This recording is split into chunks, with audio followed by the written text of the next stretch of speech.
regardez Midi 1 TV Afrique, soyez les bienvenus dans ce nouveau numéro de Croissance verte. Le charbon, l'énergie fossile, a fait couler beaucoup d'encre à Bargny, localité située à près de 30 km de la capitale sénégalaise.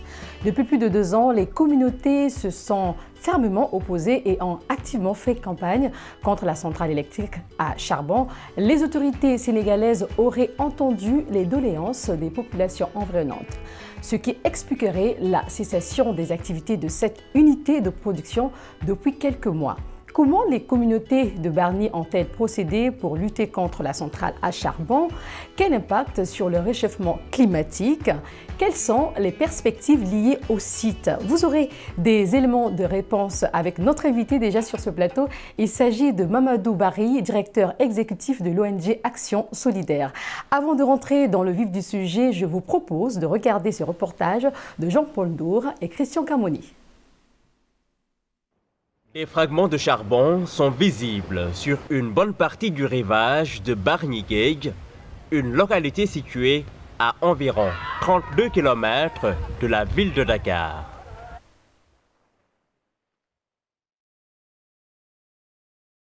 Nous faisons le constat, en compagnie de cet expert en environnement, après des études en génie des procédés, spécialisation, pollution industrielle, à l'école supérieure polytechnique de Dakar.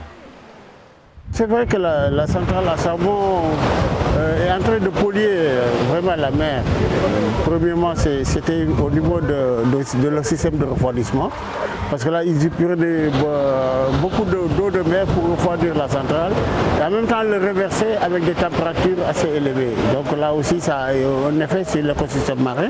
Et en même temps aussi, les tas de charbon qu'ils ont stockés à même le sol sans respecter les règles. Et ces tas de charbon, malheureusement, vont en mer et puis c'est rejeté au niveau de la plage. On voit déjà des charbons qui sont sur la mer. Et là, ça montre déjà le danger que ça crée au niveau de la pollution de l'atmosphère. Parce que c'est sûr que le charbon, il y a des nuages de charbon qui sont versés au niveau des populations. Mais au niveau aussi, parce que même les pêcheurs, ils sentent quand même, lorsqu'ils reviennent de mer, disons, une odeur de caoutchouc brûlé. Ça veut dire que c'est les gaz émis par la centrale à charbon qui sont les oxydes d'azote et les oxydes de soufre. Autour du thé, ce pêcheur de 40 ans attire l'attention sur les désagréments que leur causait la centrale.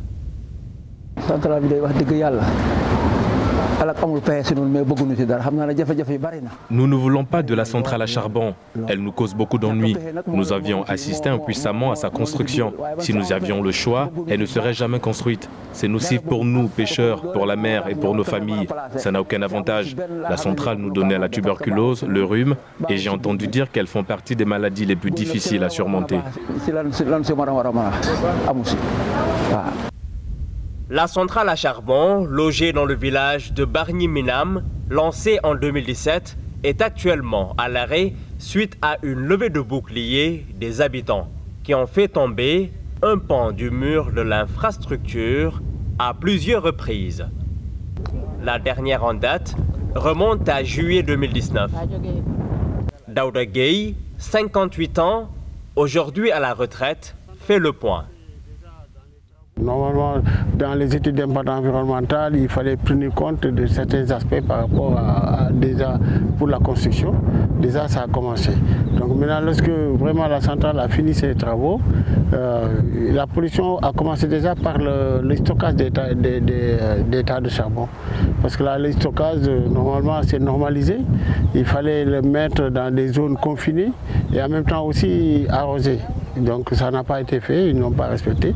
Donc le charbon, déjà ça vient du port avec 40 000 tonnes par voyage et c'est transporté par 200 à 250 camions. Donc déjà le bruit, la poussière et les charbons qui s'est déversés sur les routes, déjà c'était des pollutions qui sont importantes. Et maintenant la centrale qui a commencé, la centrale émet des cendres. Les cendres, c'est de l'ordre de 30 à 35% du port. Donc on a 150 000 tonnes de cendres qui sont maintenant aussi stockées à même le sol. Ils sont toujours là? Ils sont toujours là, vous pouvez on peut le voir tout à l'heure. Ces cendres maintenant, malheureusement, qui sont constituées de métaux lourds et en même temps aussi et parfois même il y a du mercure qui est extrêmement dangereux pour la santé des populations. Le lieu de fumage du poisson est en face de la centrale. Près de 1000 femmes risquaient d'aller au chômage.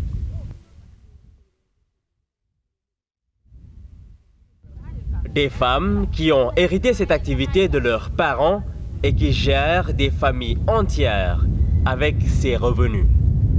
Donc, depuis 2008, on a su qu'à Bargny, on devait installer une centrale à charbon. Vous avez informé? Donc, il y avait, avec le maire, ils ont fait des audiences publiques, mais ils n'avaient pas regroupé, par exemple, les personnes. C'était quel maire? C'était le maire Mardiouf, le maire sortant. Mais quand on a su que ça va être un impact négatif sur la santé des populations, un impact négatif sur la transformation de produits halieutiques, parce que nous savons ici à Bargny, c'est une zone de pêche. Et qui dit pêche, dit transformation de produits halieutiques. La transformation nous permet d'avoir du poisson presque toute l'année et aussi la sous-région qui n'ont pas d'océan, donc ils n'ont pas accès au poisson frais. Donc c'est le poisson qu'on a transformé, qu'on vend aux Guinéens qui vont revendre dans la sous-région. Avec, par exemple, ici, on a noté plus de 1000 femmes, parce que nous, on sait que quand tu es né à Bargny, forcément tu es transformatrice, parce qu'on a trouvé nos grands-parents, nos parents qui font la transformation.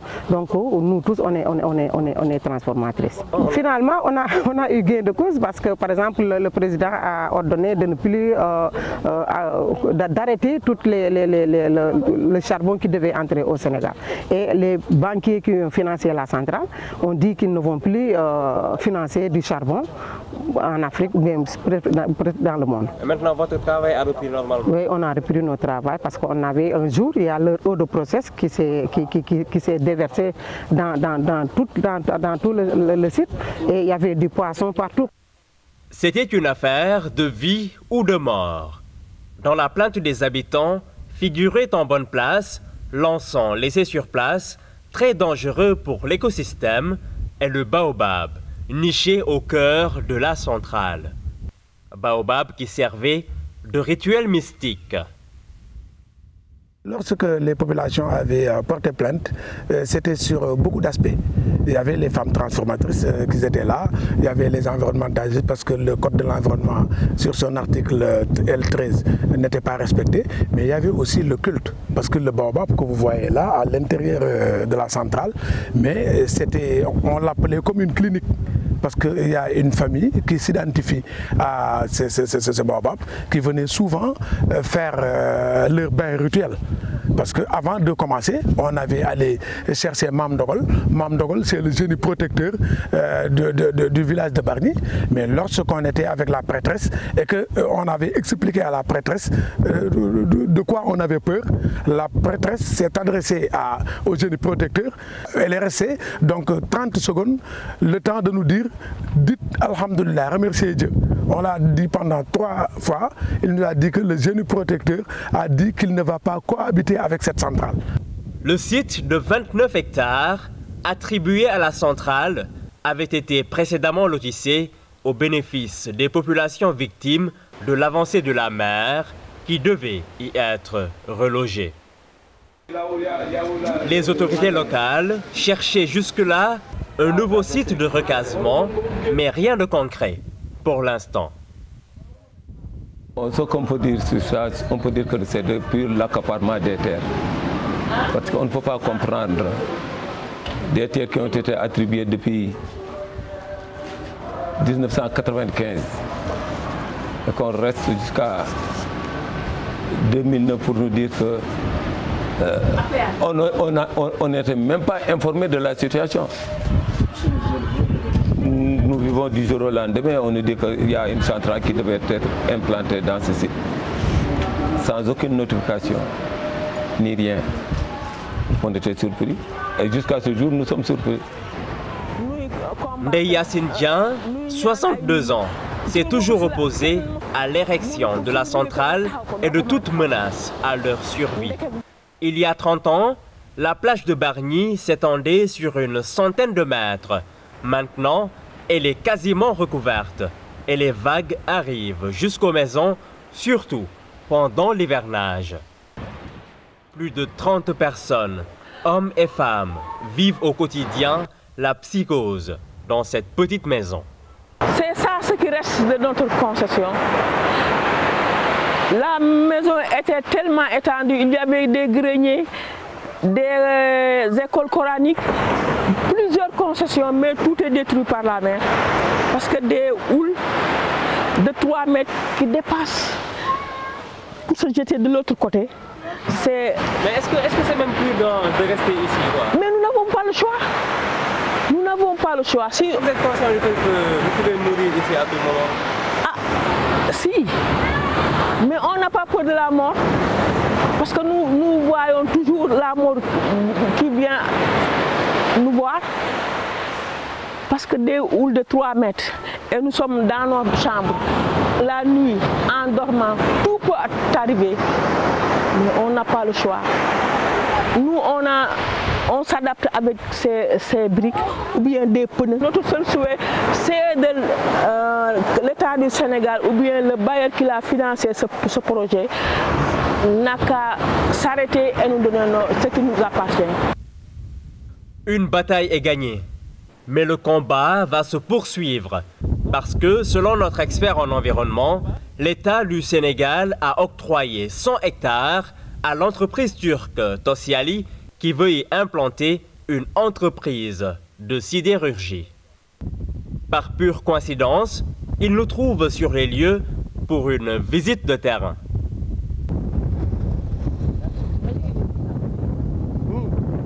On a fait le combat contre la centrale à charbon.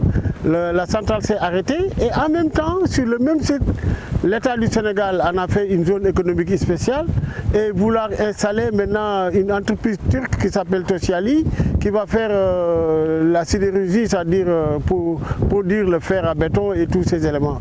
Mais ce qui est encore plus grave, c'est que toutes les femmes qui sont là, avec les 1500 femmes qui travaillent ici, ils vont être expropriés et ils n'ont plus de où travailler. C'est-à-dire qu'on va arrêter l'économie de Bargny uniquement pour faire des centrales à sidérurgie qui en même temps aussi va être très polluante par rapport à ce que nous allons en train de combattre avec les centrales à charbon. Toutes nos tentatives de joindre le maire de Bargny, Abou Ahmed Sek, sont restées vaines. Dans un entretien accordé à Jeune Afrique en 2017, il s'exprimait en ces termes. Il serait dommageable de créer une source de pollution aussi néfaste à 3 km du pôle urbain de Diamniadio, qui représente une expérience inédite en Afrique en matière de création d'une ville nouvelle. D'autant qu'il existe de nombreux sites vierges au Sénégal où une telle centrale aurait pu être implantée sans préjudice pour les populations. Morsey Fall, chargé de communication de la centrale à charbon, nous a demandé d'envoyer un mail après entretien téléphonique, mais aucune suite n'a été donnée à notre demande d'interview. C'est le groupe Nicom Synergetics Development, basé en Suède, agissant au nom de la compagnie d'électricité du Sénégal, qui était chargé de la réalisation de la centrale électrique. Une centrale de 125 MW qui utilisait du charbon comme combustible de base. Aujourd'hui, la centrale à charbon de Bargny est totalement à l'arrêt. De retour sur ce plateau, nous sommes avec M. Mamadou Barry. Bonjour et bienvenue sur ce plateau de Midi 1 TV Afrique. Bonjour, Sirmi. Alors, nous venons de voir dans le reportage la cessation d'activité de la centrale à charbon de Bargny. D'aucuns disent que c'est un arrêt temporaire, d'autres parlent d'un arrêt définitif. Qu'en est-il réellement? Alors, je voudrais d'abord vous dire que c'est vrai qu'il y a beaucoup de supputations autour de l'arrêt de la centrale. Et comme vous venez de le dire, il y a plusieurs arguments qui sont avancés. Mais ce qu'il faut juste retenir, c'est que jusque-là, il n'y a aucun communiqué, il n'y a aucune note officielle qui dit de façon très claire que la centrale, effectivement, est arrêtée. Donc il n'y a pas une note officielle, en tout cas, qui le dit, ni un communiqué, en tout cas, officiel qui le dit. Donc on ne peut pas supposer que justement, c'est un arrêt officiel. Par contre, ce qu'il faut juste dire, c'est que la centrale connaît un arrêt parce que justement, ils ont des soucis techniques. C'est ça la réalité. Ils ont beaucoup de difficultés techniques qui font que, absolument, le plan ne peut plus être opérationnel tel que ça a été prévu. Dans le reportage, on voit bien les populations sont contentes de savoir que tout est à l'arrêt. En fait, la production, l'unité de production existe, mais les activités sont à l'arrêt. Oui, oui, absolument, elles sont contentes parce que d'abord, quoi qu'il en soit, c'est déjà un arrêt. Et un arrêt implique déjà la cessation de toute pollution, en tout cas de toute perturbation provenant justement de cette centrale et qui affectait lourdement les populations environnantes. Et donc, c'est tout à fait normal qu'elle soit satisfaite. Mais ce n'est pas une raison, effectivement, de croire que la centrale a définitivement fermé, c'est définitivement arrêté. Donc, ça, je pense qu'elles ne sont pas si naïves à ce point, je le pense bien. Donc, il faut toujours comprendre que tant qu'il n'y a pas une note officielle, en tout cas, qui détermine de façon claire que la centrale est arrêtée, on ne peut pas du tout, effectivement, le confirmer. Mais de par les informations que nous avons ça et là, bien sûr, et quelques recherches que nous avons pu faire, nous sommes arrivés à l'idée que justement la centrale s'est arrêtée parce que justement ils ont des soucis techniques, ils ont beaucoup de difficultés techniques qui font qu'effectivement ils ne peuvent plus continuer. Alors le ministre de l'Environnement et du Développement durable, Abdou Karim Sall, disait qu'il n'y aura plus de centrale à charbon au Sénégal. Est-ce que c'est une déclaration peut-être qui motive les populations de Bargny? Oui, justement, là au moins on peut dire que c'est ils peuvent déjà peut-être créer victoire. Évidemment, vous savez, cette déclaration d'Abdou Karim Sall n'est pas une déclaration nouvelle. Ça venait de l'ancien Premier ministre Boun Abdallah Dionne, qui était venu à Bargny pour rencontrer les populations. Et dans ses propos, il disait que justement, la centrale à charbon de Bargny allait passer au gaz, mais seulement en 2021. Donc, il avait même donné une date butoir. Donc, à partir de 2021, il n'y aura plus de centrale à charbon, mais centrale à gaz. Mais cela n'empêchait que justement que des contestations continuent effectivement à se faire contre l'implantation et pour la fermeture de la centrale. Maintenant, en 2019, si le ministre de l'Environnement vient encore pour confirmer ses propos, encore aller même plus loin pour dire qu'il n'y aura plus de charbon au Sénégal, mais je dis simplement que c'est salutaire. Hein? C'est salutaire en attendant justement de voir tout cela, en tout cas que toutes ces promesses soient une réalité. En tout cas, nous attendons justement que ça soit vraiment exécuté comme justement, il disait que la centrale à charbon devrait immigrer à une centrale à gaz. Bien sûr, ils l'ont dit. Et la dernière déclaration du gouvernement, c'est ça. Et c'est des instructions du chef de l'État qui a demandé à ce que justement le charbon soit purement et simplement stoppé au Sénégal. Et donc cette centrale qui était censée fonctionner avec le charbon vire tout simplement au gaz. Maintenant, c'est des propos qui sont faits, ça on peut le dire. Mais quand? C'est ce que j'étais en train de vous dire. Le Premier ministre Boun Abdallah Dionne d'alors, quand il était venu à Bargny, avait donné une date, c'est-à-dire 2021. On est à 2020. On attend 2021 pour voir est-ce que justement cette centrale va passer au gaz. Mais ce qui est clair, c'est que justement une position officielle est sortie pour dire qu'il n'y aura plus de charbon au Sénégal. Cette centrale ne va plus fonctionner au charbon. Ça, au moins, on peut dire que c'est officiel. Alors, à vous entendre parler, tout à l'heure, vous parlez de la cessation d'activité due justement au problème technique de cette centrale. Mais dans le reportage, on voit des personnes, les populations chanter victoire. Et il y a eu quand même un combat, quelque part, mené par ces populations, également les ONG. Absolument. Vous savez, c'est normal qu'il y ait justement ces cris de victoire parce que ça n'a pas été un combat facile. Ça a été un combat extrêmement dur. quand même d'abord qui ont été un combat qui a été d'abord porté par les communautés elles-mêmes, avant que d'autres organisations, d'autres ONG vraiment arrivent pour les soutenir dans ce combat. C'est vrai, donc c'est normal, ça a été dur, il y a eu beaucoup de péripéties, et donc il y a eu beaucoup de contraintes, il faut le dire. Et donc ce cas, c'est que justement cette décision arrive, cette décision du gouvernement du Sénégal. Donc je pense que rien que ça, ça suscite vraiment quand même une certaine joie de la part des populations, et même de la part de tous les alliés, en tout cas au combat. Donc, c'est tout à fait normal, il faut le comprendre comme ça. C'est une victoire parce qu'à un moment donné, on n'espérait pas vraiment avoir justement cette position. Et quelles sont les menaces qui pèsent justement sur l'ensemble de la ville de Bargny?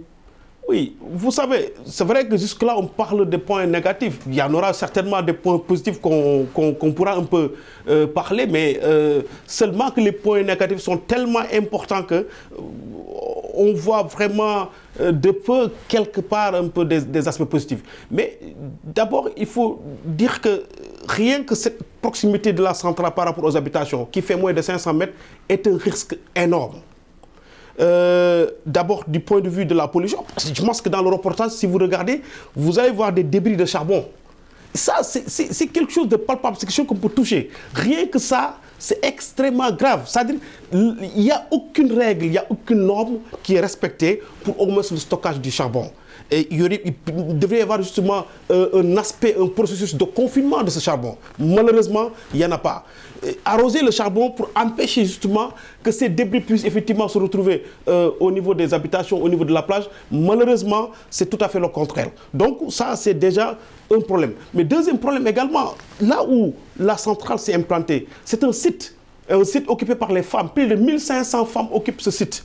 Et c'est des femmes qui font dans la transformation des produits halieutiques. Ça, c'est depuis des décennies. Et c'est des revenus colossaux, justement, qui proviennent de ces sites. Et donc, imaginez un seul instant qu'on demande à toutes ces femmes, tout simplement, de fermer boutique. Que désormais, il n'y aura plus d'activité de transformation. C'est fini. Il faut rentrer chez... Là, elles ont repris. On l'a vu dans le reportage. Elles ont repris leurs activités. Très bien. C'est un lieu d'espoir. Elles ont repris. Espérons que justement... Parce que justement, au moment où on parle de la fermeture, de l'arrêt de la centrale, il y a un autre projet qui arrive et qui aura pratiquement les mêmes effets, les mêmes impacts par rapport effectivement au site de production. Parce que justement, cette implantation de l'usine turque, Tosyali, qui fait un peu dans la sidérurgie, mais moi, de mon point de vue, c'est encore pire. Et donc, malheureusement, c'est un projet qui a vraiment avancé. Et donc, cette usine s'installe, mais évidemment, les femmes vont tout simplement partir. Donc, alors, la Banque africaine de développement a annoncé en septembre dernier qu'elle ne financera plus aucun projet de charbon en Afrique. Qu'en pensez-vous? Mais normalement, c'est ce que nous attendons de la Banque africaine de développement.